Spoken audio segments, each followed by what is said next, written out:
Hello and welcome to Around the House with Kay and Tom, and today I'm going to do some boiled eggs. And I know I've done boiled eggs before, but this time it's going to be different.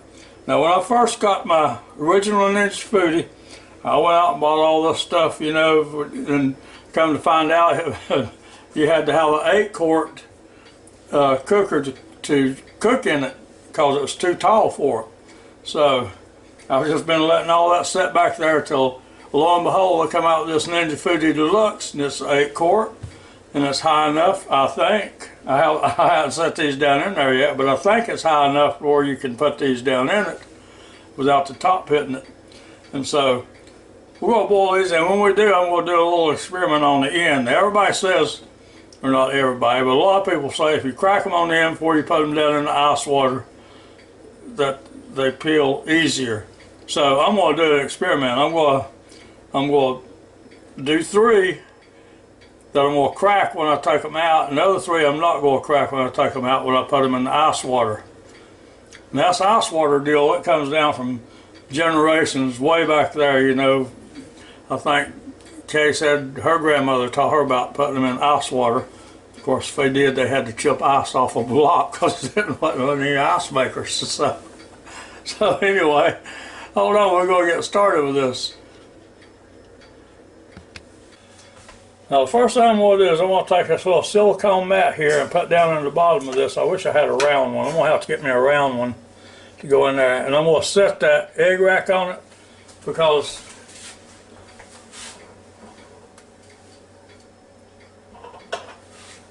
if you notice, these things are metal. And I really don't want them scratching this ceramic coating off this Ninja FOODi pot. So now I've got eggs in my hand, I can't do anything.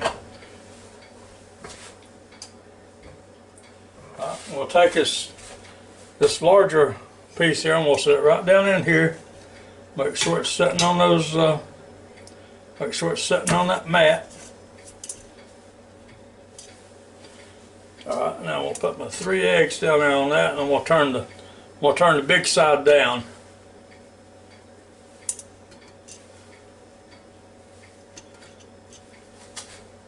Now, next thing I'm going to do, I should have done it before I done that, but now I can do it anyway.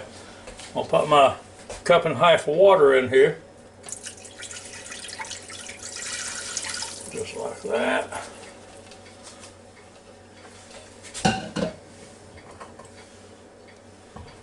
Now I'm going to take this top piece here. It's supposed to stack, and we'll put it right in here. There you go. It fits better if it's not sitting on top of those legs. So now I'm going to put these 3 more here, and we'll put them with the big side down. Now it looks like it's getting pretty close, doesn't it? You think the top will go down on it? We'll see in a second. Okay, now I've got my pressure lid here. Yeah, it's going to fit. Got plenty of room. The next thing we'll do is put a pressure lid down on top. Oh, did I hear something crack? No. Alright, now we'll go line up our little arrows here and turn it clockwise until it locks into position. And we'll come over here and make sure that this valve here is turned to seal and not vent. Make sure it's turned over here to seal. Alright. And then we'll come back over here and turn on the power. Okay, and when you got the pressure lid on before you turn the power on, it's automatically going to go to pressure and high and for 10 minutes. And so we don't want 10 minutes on there. So we're going to hit the timer right here. And your time will start flashing, and you take your little knob here and turn it counterclockwise so you go down to 7 minutes. And that's what we want. So then you go hit the start button. Okay, now the little lights are going to chase each other around there for probably 10 minutes before it builds up enough pressure to start cooking. And so until then, while y'all waiting, if you can, join our channel and give us a thumbs up. We sure appreciate it. And thank you very much to you people that watches our videos, and check out our links down below sometime. You might see something you like from Amazon. So now I'll quit doing ads and let you get back to what you was doing, watching this video here. So I'll be back in a minute, or maybe two. I just wanted to show y'all a little something before this button pops up and it's getting ready to in a second. Now the side of this thing, that's room temperature. Put it on there, it's 85. I don't know if you can make that out or not, it's 85. But you put it right up here on this chrome strip, and that's already up to 123, and it hasn't even built up the pressure yet. But like I say, it's getting ready to. So don't touch this top piece right here because it will burn you. Okay, now, right on cue, it popped up, so that's good. So now it won't be but about a couple of minutes. And by the way, that took about 10 minutes for that to do that. And now about 2 more minutes, it'll start counting down here. Yeah, they were your mic.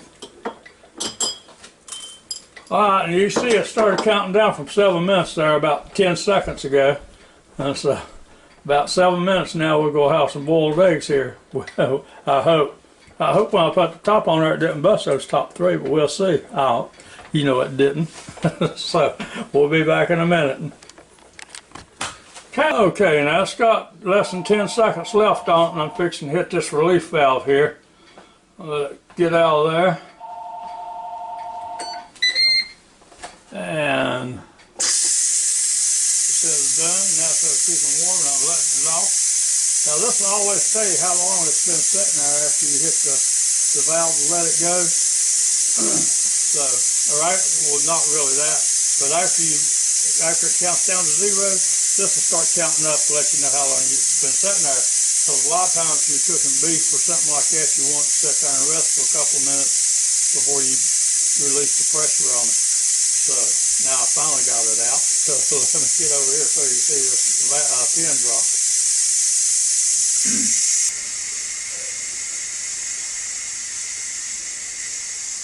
Okay, now it's been a little bit over 2 minutes and it's hardly making any noise at all, and so it should drop. There it went.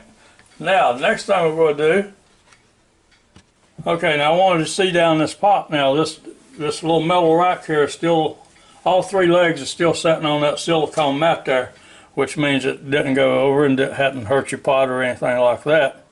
So like I say, I want to get me, see if I can find me a round one a little bit bigger, about the same size as the pot. That way it won't be sitting right on the edge.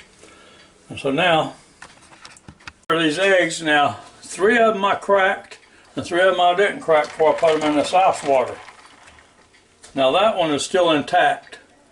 Didn't crack yet. Let's see how hard it is to peel.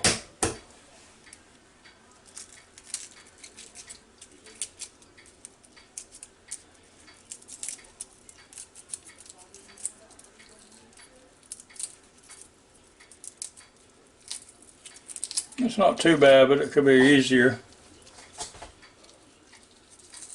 There you go.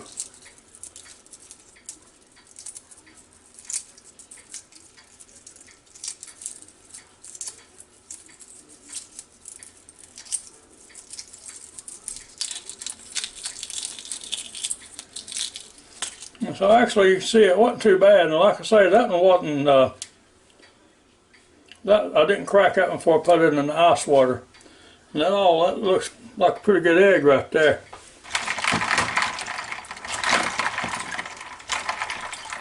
Rinse it back off, now put it right here in this bowl. Now this is one of the ones I did crack. You see right there where I cracked it. So let's see how this one peels.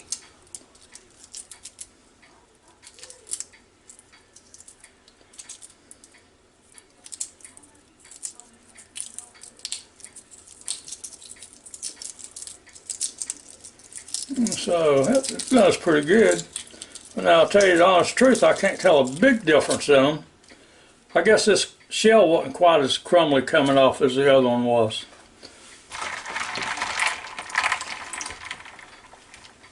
I'll put that one over there. Now we got one that was cracked and one wasn't cracked when I put them in the ice water. Let's see if that makes a difference when we get ready to cut them here. This plate here. Well, this I can't tell the difference on it now, so I'll have to see in a minute. But we're going to slice them open here and see what they look like. Now, that looks pretty good. There's nothing wrong with that egg at all. I mean, that looks great. Okay, this is the one that I didn't have cracked when I put it in ice water.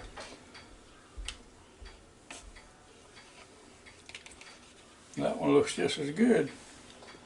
I mean, that yellow is done and don't have any grain marks around it or any of that stuff. So that looks pretty good. Let's try the rest, some more of these here. Now here's another one that I cracked pretty good. See what it looks like.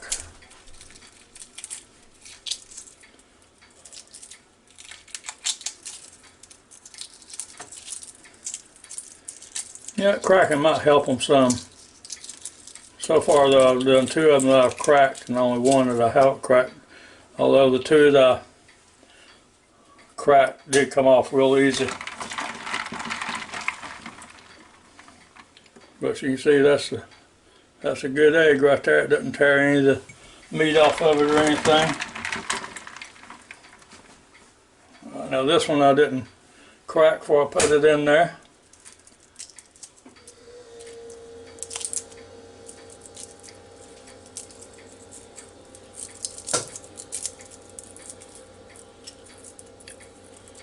It is a little more crumblier. I guess it's easier a little bit to crack them when you put them in the ice water. But I don't know, see, you get it, once you get it started like this, it comes right on off. So I guess no longer than it takes, you might as well just go ahead and crack it and put it in ice water. That way, you might save you 3 minutes with the whole thing. I don't think we'll even take that one out of the shell, being as I didn't crack it. I'll leave it in the water for a minute, since I'll take this one out since I cracked it.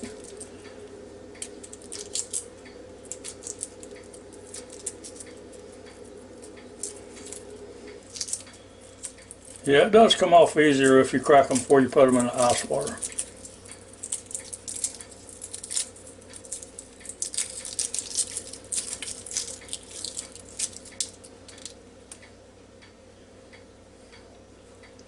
They look pretty good. Like I say, none of the eggs are damaged at all, whether you crack them or not.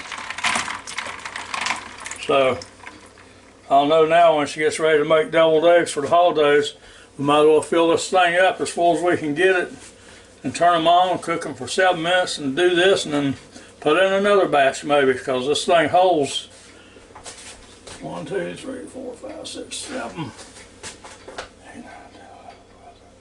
Okay, together it holds 14 eggs, so that makes you 28 halves, so that's quite a few deviled eggs. So anyway, hope you enjoyed this little video as much as we enjoyed making it for you, and I hope you'll watch more of our videos and come back and see us real soon. If you can, give us a thumbs up and join our channel.